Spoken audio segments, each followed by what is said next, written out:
xeex bi daanaka mën nañoo wax ni jeex na mën nañoo wax ni jeex na des na rek mooy que xeex bu ne après dañuy toog nag def nettoyage teg li manqué ñu jubbanti ko li ci manqué ñu jubbanti ko ànd donc léegi loolu dafay tekki ni entre ñun ak IPRES ak état bi léegi ñu ngi nekk en phase léegi donc yaakaar nañ ni amatul ay génn ak ay yooyu parce que dañuy continuer rek suivre affaire bi ba nga xam ni suñu camarades yëpp dañu dugg ci seen droit. lan ngeen tënk concrètement. loolu concrètement Babacar pour ma dugg si li ñu tënk mooy réunion nañu ngeen jégal ma réunion nañu le 10 passé gannaaw bi ñu nekkee si gaar bi loolu ñëpp yëg nañ ko ba ñaari ministre de la République ñëw fa muy le ministre Mamadou Lamine Dianté ak le ministre Abdoulahat Ndiaye bu Mita ñoom biñ fi ñëwee nag indi cadre président de la République la ñu waxante woon ak ñun tamit ñu jël suñuy responsabilité may leen li ñu ñaanoon daal di lever mot d'ordre bi maanaam dañ ko suspendre ñoom ba ñu demee vraiment gis nañ ni parce que man à chaque fois Mamadou Lamine Dianté daf ma doon woo gis nañ ni même dimanche dafa liggéey ndax dossier bi donc ci la ñu amee dénouement bi les 2 milliards ñu logé ko totalement ci IPRES ba nga xam dinañ leen permettre ñu commencer liggéey bii ñu commencer loolu daal moo ci nekk quoi. liggéey bi naka lay demee payoor bi commencé na tey mais dañ ne da ngeen ne ñetti pàcc lañ koy def. ñetti pàcc lañ koy def lu tax parce que bokkul ak paiement yi si doon am parce que paiement bi redressement la sooy jubbanti dara boo moytul boo ko bousculer rek day damm loolu lañ siy bañ moo tax IPRES ñu laaj leen maag secrétaire général bu intersyndical bi ñun ñoo nekkoon si délégation bi jiite mouvement bi moom mu yor ñi nekk en activité man ma yor ñi retraité ñu laaj IPRES en toute liberté nan ngeen ko mënee ñoom ñu ne nañ leen may ñu def ko ñetti séquence ñun d'accord nañ si may leen ko ñoom tamit ba tey si suba en tout cas li ñu waxante woon ak man ñu ngi koy respecté wax dëgg yàlla. maanaam paiement bi commencé na xaaj bu njëkk bi commencé na kooku moom c'est clair. léegi fukki fan ak juróom yu ne ñu génne liste joxe ko bu ñu paree tamit ba loolu yëpp pare dañ dem si phase boo xam ne mooy moom la ñu tuddee contentieux ñi nga xam ni peut-être am na luñ si kii ñu laajal leen ñi nga xam dañ leen tëb ñu yooyu yëpp dañ koy continuer loolu mooy dossier bi pratiquement quoi booy xool. kon ci ñeent fukki fan. ak juróom. waaw muy 45 jours waaw affaire bi dina boucler wu. incha allah comme tey environ am nañu 200 booy xool am nañu 200 tey booy xool léegi tekkiwul nu toujours 200 la ñuy génn ña nekk si équipe ba nga xam ne IPRES mobilisé na 30 agents yoo xam ne pour liggéey affaire bi rek la ñooñu dañu am la main dañu gën a baral affaire bi parce que dina fekk seen loxo miin ko dina fekk njuumte yi dootul am dina gën a bar donc bii ñëw moo nar a ëpp bii loolu moom c'est clair waaw xeex bi moom bi mu tàmbalee boobu ñun xalaatuñu woon ni sax dañuy retraité parce que affaire bu kii la quoi fi mu nekk ni bu jeexuloon tamit ñun bu ñu demee ba nekk fi tamit suñu rakk yi bu ñu ñëwee ba retraite dañ koy continuer di ko xeex parce que injustice la woon bu nekkoon si entreprise bi nag dafay dem si benn coppiku boo xam ne ñun ñëpp dañuy ñaan mu àgg loolu kenn mënu koo def te lii duñ ko régler ndokk nag bi nga xamee ni gouvernement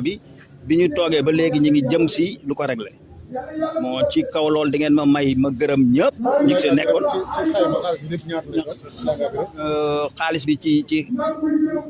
ci xayma xaalis bi mi ngi concerné pratiquement 1000 travailleurs booy xool ñi si ëpp dem nañu retraite ñi si des te nekkoon Transrail ak DBF dina leen concerné loolu techniquement waa IPRES dañ ko def donc xaalis bi 5 milliards 300 pratiquement millions lay doon. ay effectivement ñi jotagul woon parce que loolu laaj bu am importance parce que lii dafa am ay pàcc dafa am sunu camarades yoo xam mosuñoo fayeeku bi ñu retraité ba léegi ñooñu dañ leen identifié wul woon amuñu woon foofu kayit dañ leen koy wutal foofu au niveau de l'IPRES bu leen ko wutalee dañu réparer seen injustice boobu ba pare jox leen seen salaire jox leen seeni rappel chaque mois léegi ñuy fayeeku parce que loolu moo doon gën a naqari suñu xol parce que waaw loolu daf si ñoo xam ni vraiment ñoo nekkoon di liggéeyandoo ak ñoom ñu am ay cartes yi ñu am ñii nekk aiguilleur ñi nekk dawalkat par exemple nekk si secteur yëpp ba pare mënuñoo fayeeku loolu dafa metti mu amaat ñoo xam ni da lay wóor ni yow li ngay fayeeku nii waroo jot lool parce que ñun dañu liggéey ba am 60 ans doon cotiser lu bare nag parce que salaire yi ñu doon am dafa baaxoon na dañ doon dagg rek boo waxee ñu ne boo retraité gis ko ñu retraité gisuñu dara xam nga dafa metti loolu la am na ñeneen ñoo xam ni dagg nañ leen dañu demoon si plan social mooy départ volontaire bu njëkk ba 95 96 ñooñu tam mosuñu laal dara ñoom dañuy dem sax ñu leen gisuñu leen fa parce que boobu temps ñu ngi nekkoon ay extemporaire kenn kiiyu leen comme redressé nañu fay nañu différentiel de salaire bi redressé pension yi ñooñu tamit dañ leen di identifier defal leen seen kii ku si mëtle ñu jox la ku ci mëtle wul ñu jël sa xaalis jox la ko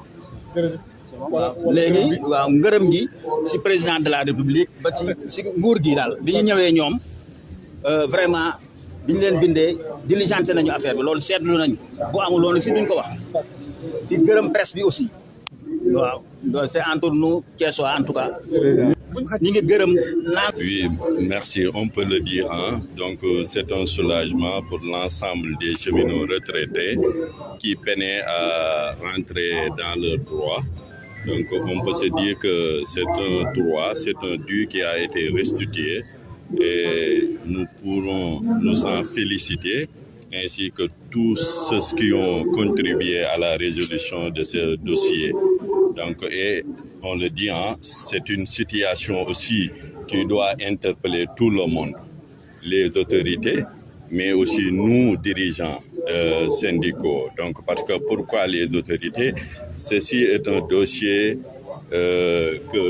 tout dirigeant doit veiller à ne pas léguer à son successeur. Mais nous aussi, syndicalistes, nous devrons en tout cas prendre conscience de cela pour ne pas laisser des directions générales faire des gestions qui vont dans l'avenir impacter en tout cas la situation des travailleurs qui devaient se reposer après le service rendu au chemin de fer. Comment va se dérouler le paiement? Il est phasé en 3 parties. Oui, comme l'a dit le président, ça sera sous quinzaine. Donc aujourd'hui, on a reçu le premier lot. Donc le 31 de 200 agents. Donc le 31 août aussi, on doit avoir le second paiement. Donc et qu'après, donc mi-septembre, Inch'Allah, il y aura un troisième lot aussi qui va être payé. Comme on l'a dit, c'est un consensus qu'on a eu à faire avec l'IPRES qui a demandé à travailler sous ce format. Nous aussi, pour les mettre à l'aise, pour ne pas qu'il y ait après des erreurs qui vont encore nous rattraper et nous verser sur une prolongation du dossier. Donc, on les a laissés ce qui leur aura convenu pour qu'on puisse faire le travail pour qu'à la fin, tout le monde se retrouve enfin rétablir dans ses droits. Effectivement, tout le monde sera pris en compte. Eux, selon leur convenance, ils vont traiter les dossiers. Et en tout cas, comme on l'a dit, donc ils ont demandé cette option. On l'a accordée, ainsi que toutes les autorités. Donc, leur a laissé le choix d'adopter, en tout cas, un format. Et nous tenons aussi à faire cette précision devant tout le monde pour que personne n'ait en tout cas un doute par rapport au paiement. Donc il n'y a pas d'ordre. Il n'y a pas d'ordre, en tout cas d'ancienneté par rapport à la retraite et autres. Ça sera à la convenance de l'IPRES qui va traiter les dossiers, en tout cas dans son intégralité. Bon, on ne peut pas dire le nombre, parce que comme vous le savez, donc nous sommes concernés par ce reversement des 5 milliards. Mais quand même, nous, on n'aura pas à recevoir des fonds. Il y aura aussi d'autres extemporaires qui ne sont pas encore à la retraite, donc, et que l'IPRES a à faire avec ceux qui sont déjà en retraite. Donc, on ne peut pas vous dire le nombre d'agents qui seront payés, donc ainsi que le montant pour chaque agent, parce que aussi ça diffère, parce que parmi les temporaires, il faut le préciser, eux tous, ils n'ont pas les mêmes dates d'entrée au chemin de fer, Donc certains sont venus 2 ans, certains 4 ans après, 5 ans après, ainsi de suite. Donc on ne pourra pas entrer en tout cas sur ces détails. L'essentiel, ce qui est sûr, on a discuté avec les presses et chaque agent payé aura la possibilité de contrôler l'état de son paiement. On va lui tirer un bordereau s'il en a besoin pour l'expliquer comment il a été payé. Plus jamais ça, les directions qui bafouent les droits des travailleurs.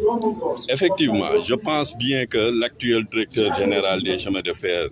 du Sénégal aura bien compris comment il a peiné à travailler convenablement par rapport au goulot d'étranglement que constituait ce passif. Donc aujourd'hui, que ce dossier soit réglé, j'ose imaginer, espérer qu'il soit très prudent dans l'avenir pour éviter les chemins de fer d'un futur contentieux comme ce dossier. Donc, même s'ils n'étaient pas conscients, nous aussi syndicalistes, nous veillerons à contrôler et à, comme on le dit, en tout cas être comme des lanceurs d'alerte, mais aussi des gens qui feront barrière pour que la gestion future du chemin de fer soit saine et vertueuse. Donc, parce que comme on l'a dit, la responsabilité aussi était du côté des travailleurs qui ont laissé des directions générales privées comme publiques à gérer à leur convenance, à ne pas reverser des cotisations sociales parce que ça ne concerne pas uniquement le dossier de l'IPRES. Il y a des associations dans l'entreprise qui ont eu des retenues sociales qui n'ont pas été versées aussi. Mais c'est moins, en tout cas, conséquent par rapport au dossier de l'IPRES parce que ça tourne à moins de 190 millions. Oui.